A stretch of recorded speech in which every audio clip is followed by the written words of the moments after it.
एक कहानी होती थी अध्यक्ष महोदय, शायद बचपन में आपने भी सुनी होगी। राजा भेष बदलकर बाजार में आलोचना सुनने जाता था। ये सुनने जाता था कि प्रजा मेरे बारे में क्या कह रही है, मैं सही रास्ते पे चल रहा हूँ कि नहीं। लेकिन आज का राजा, भेष तो बदलते हैं आज के राजा, शौक तो है उनको भेष बदलने का, लेकिन न जनता के बीच जाने की हिम्मत है और ना आलोचना सुनने की। दोस्तों, आज संसद के अंदर एक सांसद के तौर पर प्रियंका गांधी ने अपना पहला भाषण दिया और अपने पहले भाषण में ही अपने इरादे साफ कर दिए। इरादे सीधे नरेंद्र मोदी को निशाने पर लेने के लिए। प्रधानमंत्री मोदी संसद क्यों नहीं आते? प्रधानमंत्री मोदी को भेष बदलने का बड़ा शौक है। प्रधानमंत्री मोदी नेहरू को लेकर जो बातें बोलते हैं, कभी उस पर खुद भी अमल कर लें। प्रियंका गांधी ने गिन गिन कर जिस तरह से प्रधानमंत्री मोदी को नाम लिए बगैर जबरदस्त तरीके से कटाक्ष किया, उन पर उनका एक तरह से मजाक उड़ाया, उन पर हंसी, इस बात की तस्दीक करता है दोस्तों कि प्रियंका न केवल पूरी तैयारी के साथ आई थी, बल्कि उनके भाषण में वो बातें थी जो सत्ता पक्ष की तरफ से राजनाथ सिंह के भाषण में मिसिंग थी। दरअसल राजनाथ सिंह का पूरा भाषण सत्ता पक्ष की तरफ से जो शुरुआत की गई बहस की, वो बीते हुए कल की थी, लेकिन प्रियंका गांधी ने अपने पूरे भाषण में आज की बात करी। सबसे पहले सुनिए प्रियंका गांधी ने मोदी जी के लिए क्या कहा, कैसे मोदी जी भेष बदलते हैं। एक कहानी होती थी अध्यक्ष महोदय, शायद बचपन में आपने भी सुनी होगी। राजा भेष बदलकर बाजार में आलोचना सुनने जाता था। ये सुनने जाता था कि प्रजा मेरे बारे में क्या कह रही है, मैं सही रास्ते पे चल रहा हूँ कि नहीं। लेकिन आज का राजा, भेष तो बदलते हैं आज के राजा, शौक तो है उनको भेष बदलने का, लेकिन न जनता के बीच जाने की हिम्मत है और ना आलोचना सुनने की। दोस्तों, इसके बाद प्रियंका गांधी मौजूदा दौर में किस तरह से ये सरकार संविधान की रट लगाती है लेकिन संविधान विरोधी काम करती है, कैसे गिन गिन कर मोदी जी को निशाने पर लिया, उनकी सरकार को आड़े हाथों लिया। सुनिए आप प्रियंका गांधी के इस कॉन्फिडेंस को, जिसमें उनके पहले भाषण में ही साफ तौर पर नजर आता है कि सांसद के तौर पर वो कितनी मजबूती से लगातार संसद में अपनी बात रखने के लिए तत्पर हैं। एक कहानी होती थी अध्यक्ष महोदय, शायद बचपन में आपने भी सुनी होगी। राजा भेष बदलकर बाजार में आलोचना सुनने जाता था। ये सुनने जाता था कि प्रजा मेरे बारे में क्या कह रही है, मैं सही रास्ते पे चल रहा हूँ कि नहीं। लेकिन आज का राजा, भेष तो बदलते हैं आज के राजा, शौक तो है उनको भेष बदलने का, लेकिन न जनता के बीच जाने की हिम्मत है और ना आलोचना सुनने की।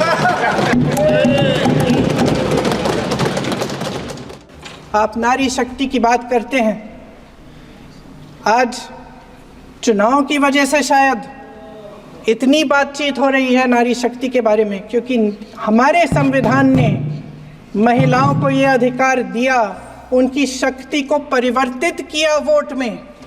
और आज आपको पहचानना पड़ रहा है कि महिलाओं के बिना, कि नारी शक्ति के बिना ये सरकारें नहीं बन सकती हैं।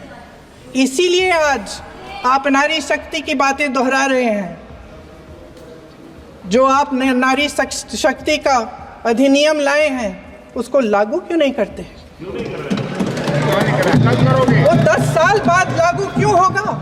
क्या आज की नारी 10 साल इंतजार करेगी उसके लागू करने के लिए? क्या बात है, क्या बात है।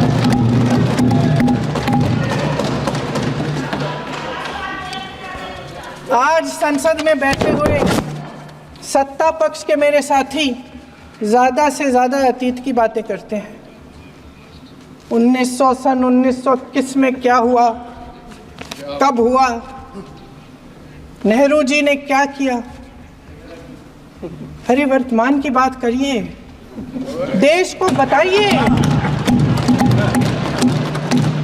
आप क्या कर रहे हैं, आपकी जिम्मेदारी क्या है।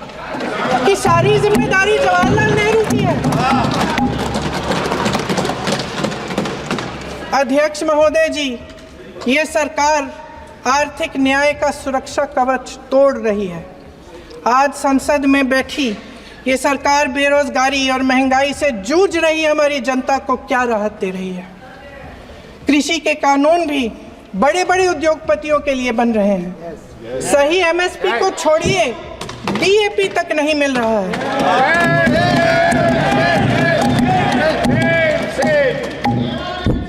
वायनाड से लेकर ललितपुर तक इस देश का किसान रो रहा है। आपदा आती है तो उसको कोई राहत नहीं मिलती। भगवान भरोसे है आज इस देश का किसान, उसको छोड़ दिया गया है। आज हिमाचल में देखिए, जितने भी कानून बने हैं वो सब बड़े बड़े उद्योगपतियों के लिए बन रहे हैं। हिमाचल में जो सेब उगता था, उसके जो छोटे छोटे किसान हैं वह रो रहे हैं, क्योंकि एक व्यक्ति के लिए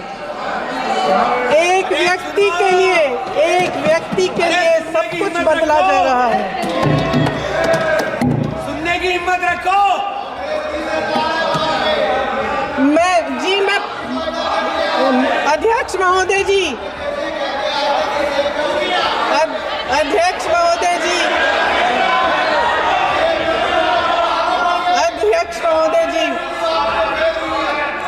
महोदय जी, अडानी जी को सारे कोल्ड स्टोरेज प्रदेश की सरकार ने नहीं दिए।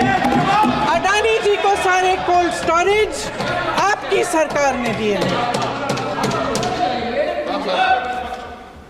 देश देख रहा है कि एक व्यक्ति को बचाने के लिए 142 करोड़ देश की जनता को नकारा जा रहा है। सारे बिजनेस, सारे संसाधन, सारी दौलत, सारे मौके एक ही व्यक्ति को सौंपे जा रहे हैं। सारे बंदरगाह, एयरपोर्ट्स, सड़कें, रेलवे का काम, कारखाने, खदाने, सरकारी कंपनियां सिर्फ एक व्यक्ति को दी जा रही है। जनता के मन में हमेशा ये विश्वास होता था कि अगर कुछ नहीं है तो संविधान हमारी सुरक्षा करेगा, मगर आज आम लोगों के बीच ये धारणा बनती चली जा रही है कि सरकार सिर्फ अडानी जी के मुनाफे के लिए चल रही है। देश में बहुत तेजी से गैर बराबरी बढ़ रही है। जो गरीब है वो और गरीब हो रहा है, जो अमीर है वो और अमीर हो रहा है। इस सरकार ने आर्थिक न्याय की भी सुरक्षा कवच तोड़ दिया है। राजनीतिक न्याय की जब बात होती है, मेरे सत्ता पक्ष के साथी आज खड़े हुए और तमाम गिनती करने लग गए कि ऐसा हुआ वैसा हुआ, 1975 में जो हुआ। तो सीख लीजिए ना, आप भी सीख लीजिए। आप भी अपनी गलतियों के लिए माफी मांग लीजिए। आप भी बैलेट पे चुनाव कर लीजिए।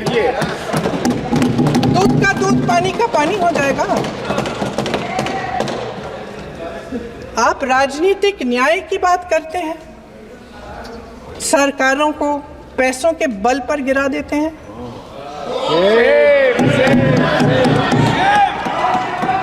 मेरा आग्रह है कि अपन संविधान में सकारात्मक बोले।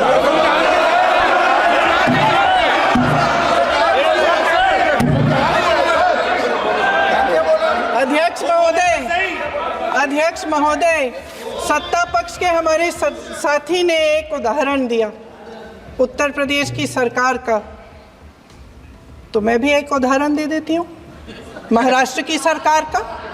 मैं भी एक उदाहरण दे देती हूँ हिमाचल की सरकार को तोड़ने की कोशिश किसने की, पैसों के बल पे की, गोवा की सरकार। तमाम उदाहरण है। राजस्थान की क्या ये सरकारें जनता ने नहीं चुनी थी? क्या संविधान इन पर लागू नहीं था? पूरी देश की जनता जानती है कि इनका हंसती है, जानती है कि इनके यहाँ तो वॉशिंग मशीन है।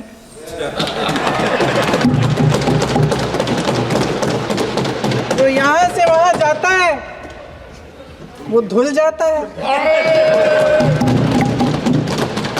इस तरफ दाग, उस तरफ स्वच्छता। और मेरे कई ऐसे साथी हैं जो इस तरफ होते थे उस तरफ चले गए, मुझे दिख भी रहे हैं, वॉशिंग मशीन में शायद धुल गए हैं। अध्यक्ष महोदय, जहां भाईचारा और अपनापन होता था, जहां हमारे संविधान ने एकता का सुरक्षा कवच दिया था, वहां शक और घृणा के बीज बोए जा रहे हैं। एकता का सुरक्षा कवच तोड़ा जा रहा है। प्रधानमंत्री जी यहाँ सदन में संविधान की किताब को यूं माथे से लगाते हैं, लेकिन संभल में, हाथरस में, मणिपुर में जब न्याय की गुहार आती है, उठती है, तो उनके माथे पे शिकन तक नहीं आता।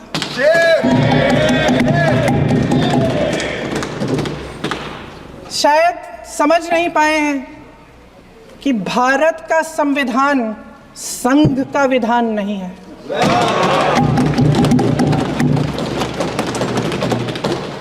भारत के संविधान ने हमें एकता दी, हमें आपसी प्रेम दिया। उस मोहब्बत की दुकान जिस पर आपको हंसी आती है, उसके साथ करोड़ों देशवासी चले। करोड़ों देशवासियों के दिल में एक दूसरे के लिए प्रेम है, घृणा नहीं है।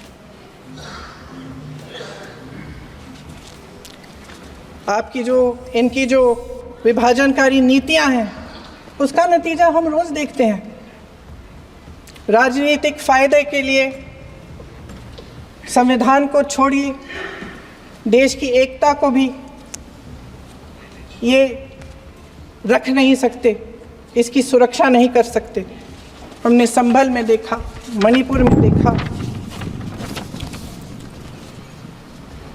दरअसल इनका कहना है कि अलग अलग इस देश के अलग अलग हिस्से हैं। कैमरा। लेकिन हमारा संविधान कहता है कि ये देश एक है और ये देश एक रहेगा। जहां खुला विवाद होता था, अभिव्यक्ति का सुरक्षा कवच होता था, इन्होंने भय का माहौल पैदा किया है। सत्ता पक्ष के मेरे साथी अक्सर 75 सालों की बात करते हैं, लेकिन इन 75 सालों में ये उम्मीद, आशा, ये अभिव्यक्ति की ज्योति कभी थमी नहीं, कभी बुझी नहीं। इस देश की जनता ने खुलकर आलोचना की, निडर होकर धरने किए, प्रदर्शन किए।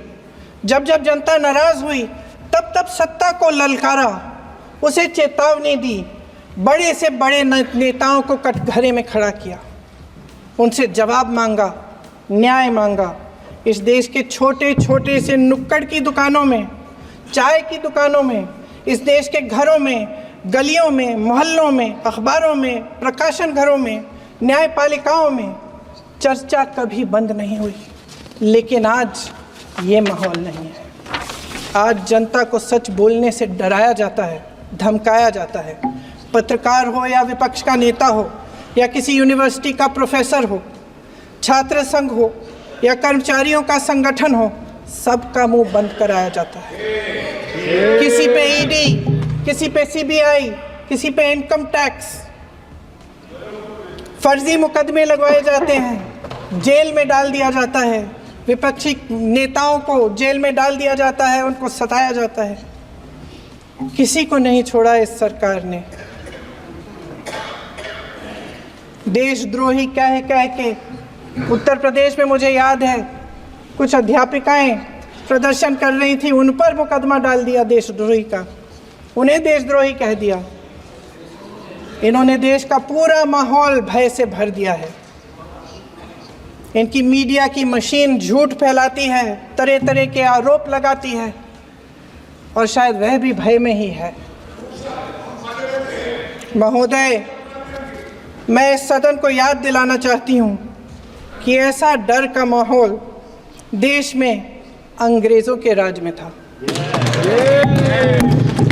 जब इस तरफ बैठे हुए गांधी की विचारधारा वाले लोग आज़ादी की लड़ाई लड़ रहे थे और उस तरफ वाली विचारधारा वाले लोग भय में रहकर अंग्रेजों के साथ साठ-गांठ कर रहे थे। लेकिन अध्यक्ष महोदय, भय का भी अपना स्वभाव होता है। भय फैलाने वाले हमेशा भय का खुद शिकार बन जाते हैं। ये प्रकृति का नियम है। आज इनकी भी यही हालत हो गई है।